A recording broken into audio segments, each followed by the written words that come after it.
Selamat datang kembali di The Deep Dive. Halo semuanya. Kali ini kita akan bongkar satu prinsip inovasi yang kayaknya sering banget dilupain di tengah ramainya perang teknologi. Betul. Prinsipnya, bikin simple aja atau keep it simple.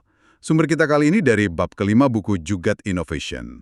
Salah satu prinsip favorit saya. Oke, sebelum kita mulai, coba deh Anda bayangin ini dulu. Ada inkubator bayi, ya kan? Iya. Kalau di negara maju, harganya bisa sampai $20.000. Wow, Isinya penuh sensor canggih, layar digital, macam-macam lah. super kompleks. Sekarang, bayangin inkubator lain. Bahannya cuma meja kayu, penutup dari kaca akrilik, sama beberapa bola lampu 100 watt.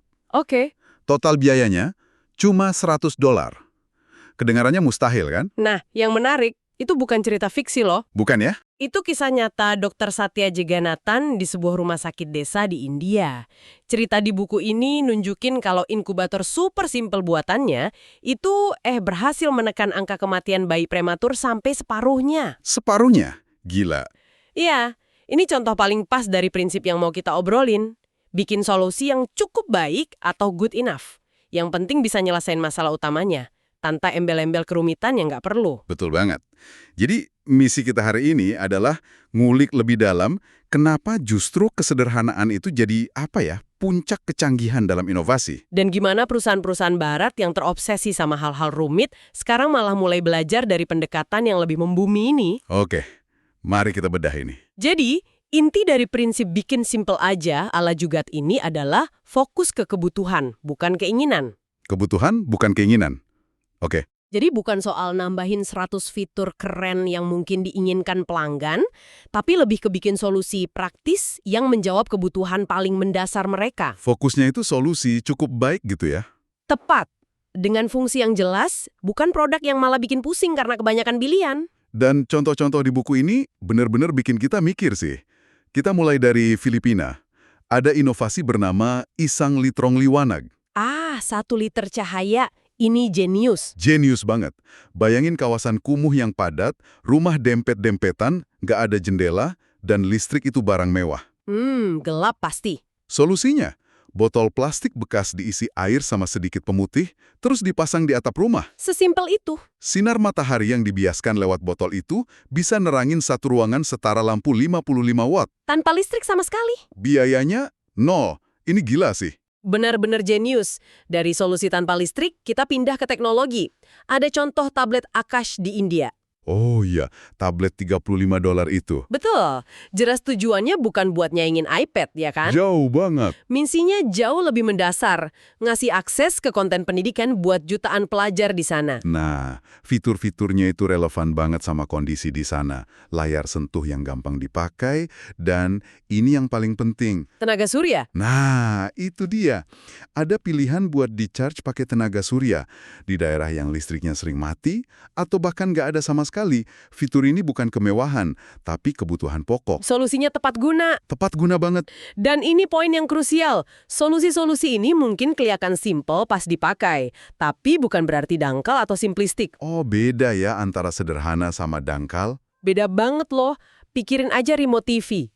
Remote yang dangkal itu, yang tombolnya cuma ada 2, on-off sama volume, tapi nggak bisa ganti channel. Itu kan nggak berguna. Nggak guna. Remote yang sederhana, itu yang tombolnya sedikit tapi intuitif, dan bisa melakukan semua hal penting.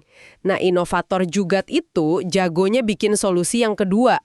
Mereka nggak meremehkan masalahnya yang kompleks. Mereka justru bikin solusinya bisa dijangkau semua orang. Tepat sekali. Nah, ini bagian yang menurut saya paling keren dari semua contoh di buku ini. Ushahidi. Ushahidi dari Kenya. Ini sebuah platform yang basisnya pakai teknologi paling umum dan paling simpel yang ada di tangan semua orang. SMS. SMS. Tujuannya buat mengordinasikan bantuan dari masyarakat pas ada bencana besar, kayak gempa bumi atau badai. Coba bayangin betapa kacaunya logistik pasca bencana. Wah, kacau balau pasti. Informasi simpang siur, bantuan susah didistribusikan. Ushahidi ini memecahkan masalah super rumit itu dengan cara yang Elegan ya. elegan, ya. Warga biasa bisa saling SMS-an buat ngasih tahu di mana ada stok makanan, di mana ada bantuan medis, atau ngelaporin orang hilang. Dan semua info itu langsung dipetakan secara real time. Betul. Dan ini bukan cuma konsep, tapi beneran dipakai dan efektif. Di buku ini disebutin kalau Kushahidi dipakai pas gempa dahsyat di Haiti dan Chile tahun 2010. Luar biasa. Bahkan koran sekelas Washington Post pun pakai platform ini waktu ada badai salju di Washington DC buat memetakan jalan mana aja yang ketutup. Wow. Ini gila sih. Masalah logistik yang luar biasa kompleks bisa dipecahin pakai alat paling sederhana yang dimiliki hampir semua orang. Melihat semua itu jadi muncul pertanyaan kan, kalau solusi simple ternyata bisa sekuat itu, kenapa banyak perusahaan, terutama di barat, malah kayak terjebak di pusaran kompleksitas? Nah, itu dia pertanyaannya. Mereka seolah-olah berlomba membuat segalanya jadi lebih rumit. Dan buku ini nunjukin beberapa biang keladinya. Salah satunya adalah apa yang disebut perlombaan inovasi. Adu gengsi. Betul, lebih kayak adu gengsi, di mana perusahaan ngerasa harus selalu lebih unggul dari kompetitor dengan cara nambahin lebih banyak fitur, lebih banyak teknologi, pokoknya harus kelihatan lebih canggih. Yang seringkali artinya jadi lebih rumit. Tepat. Selain gengsi, model bisnis mereka juga sering bergantung pada siklus ganti produk kan? Ya, betul. Pertumbuhan perusahaan didorong dengan cara meyakinkan kita buat ganti produk lama dengan versi baru yang lebih kompleks dan tentunya lebih mahal. Terus ada juga masalah desain di Menara Gading. Ya. Insinyur dan tim marketing seringkali ngerancang produk tanpa benar-benar paham gimana pengguna bakal memakainya. Mereka nambahin kerumitan buat muasin ego atau target internal. Seperti yang dibilang John Maeda di bukunya The Loss of Simplicity, yang juga dikutip di sini, kerumitan itu sering ditambahin bukan buat pelanggan, tapi buat kepuasan si perancang. Tunggu dulu. Tapi bukankah pendekatan di Menara Gading itu juga yang kadang melahirkan inovasi radikal? Kan sering dibilang pengguna itu nggak tahu apa yang mereka mau sampai kita tunjukin. Apa ya batas antara menambah kerumitan yang nggak perlu sama menciptakan fitur baru yang revolusioner? Itu pertanyaan yang bagus banget sih. Batasannya, menurut argumen di buku ini, ada di pertanyaan, apakah fitur ini menyelesaikan masalah nyata atau hanya menambah kebisingan? Oke. Inovasi revolusioner, seperti iPhone pertama, sebenarnya menyederhanakan interaksi yang sebelumnya rumit, banyak tombol, jadi satu layar sentuh. Bener juga. Sementara, kerumitan yang nggak perlu itu, contohnya, microwave dengan 30 tombol yang akhirnya cuma kita pakai tombol start 30 detiknya aja. Nah, itulah bedanya. Oke, masuk akal. Dan dampak dari jebakan kompleksitas ini nyata banget. Ada data di buku ini yang cukup bikin kaget, buat Anda renungkan juga. Apa itu? 65% orang Amerika ngaku pernah batal beli produk teknologi karena ngerasa produk itu terlalu ribet buat dipasang atau dipakai. 65%? Wow. 65% itu kan mayoritas. Ini sinyal kuat kalau ada kelelahan teknologi, dan pasar itu sebenarnya kangen sama yang simple-simple. Nah, pertanyaannya sekarang, gimana caranya perusahaan barat yang terlanjur kompleks ini bisa balik badan? Iya, gimana caranya? Buku ini sebenarnya ngasih semacam roadmap-nya. Langkah pertama, sederhanakan seluruh pengalaman pelanggan, bukan cuma produknya. Dan ini pelajaran kuncinya, kesederhanaan sejati itu bukan cuma soal produknya, tapi seluruh ekosistem di sekitarnya. Tepat. Contohnya Philips dengan slogan mereka, Sense and Simplicity. Mereka sadar, percuma remote TV-nya simple. Kalau ngeluarin TV dari kardusnya aja bikin frustrasi. Haha, iya banget itu. Jadi mereka mikirin semuanya. Di buku ini diceritain gimana mereka desain ulang kardus TV layar datar biar gampang dikeluarin tanpa harus diangkat susah-susah. Kesederhanaan harus dirasakan dari awal sampai akhir. Tepat.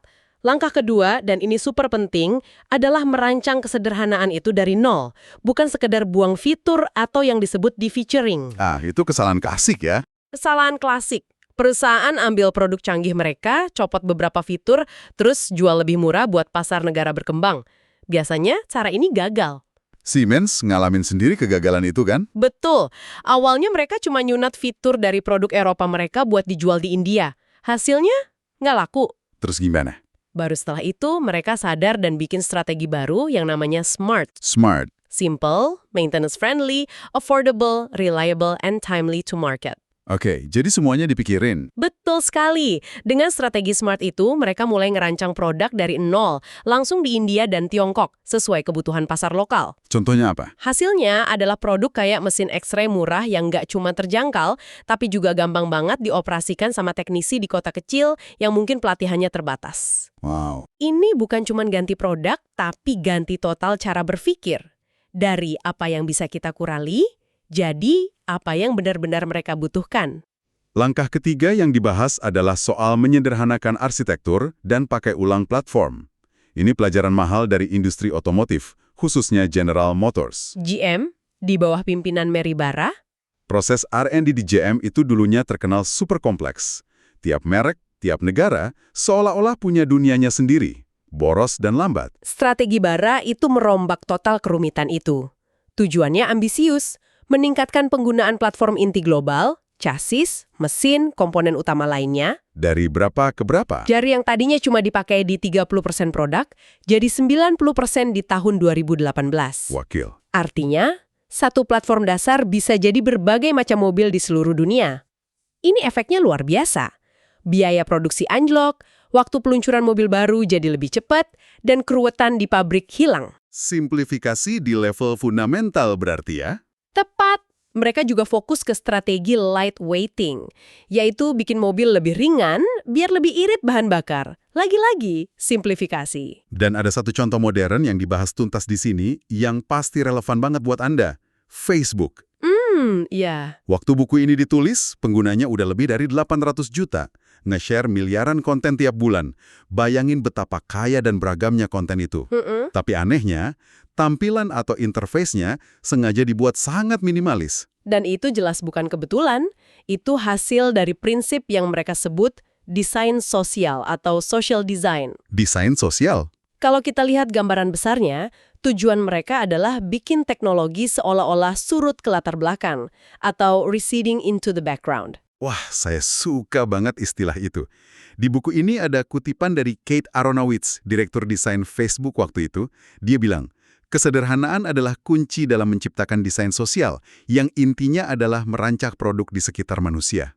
Tepat. Fokusnya bukan ke canggihnya teknologi, tapi ke interaksi antar manusianya. Teknologinya harusnya nggak kelihatan, nggak ganggu. Jadi biar interaksinya yang menonjol. Betul, itulah kenapa desain mereka dibikin universal. Biar terasa intuitif buat siapa aja, mau di New York, Jakarta, atau bahkan di Ulaanbaatar sekalipun. Oke. Teknologi dibuat jadi nggak kelihatan, supaya yang menonjol itu justru hubungan antar manusianya. Ini puncak dari kesederhanaan, saat alatnya menghilang dan fungsinya yang terasa. Masuk akal. Jadi kalau kita tarik benang merahnya, prinsip bikin simple aja ini bukan soal males atau bikin produk seadanya ya. Bukan sama sekali. Ini justru soal kecerdasan dalam memfokuskan sumber daya, waktu, uang, energi ke hal-hal yang paling penting.